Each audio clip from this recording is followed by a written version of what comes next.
sur le fond, je ne pense pas que les objets numériques nous font expérimenter le monde plus que les autres. Je pense que tous les artefacts, tout ce que les hommes produisent en termes techniques, sont des moyens d'explorer le monde.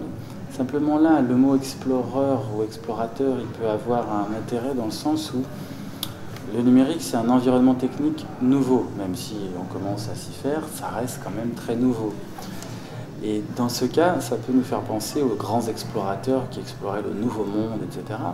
Et donc peut-être qu'on peut utiliser ce terme d'exploration en ce sens que nos générations, parce que même nous sommes plusieurs générations qui découvrons le numérique à un âge différent qui est de plus en plus jeune, nos générations sont des générations de défricheurs, de découvreurs.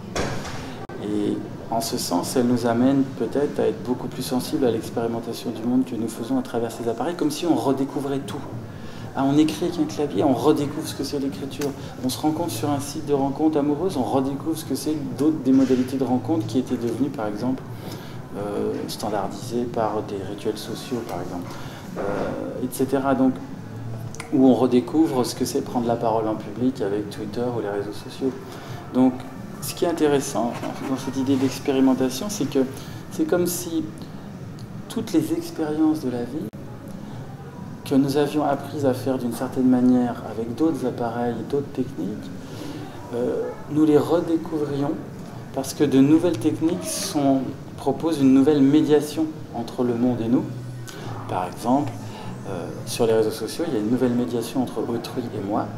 Jamais on avait eu la possibilité d'interagir avec autrui de cette manière, comme on n'avait jamais eu l'habitude d'entendre la voix sans le visage avant le téléphone il y a 100 ans. Et donc à chaque fois, les techniques, elles sont là pour offrir une médiation perceptive ou une médiation phénoménologique entre les autres et nous.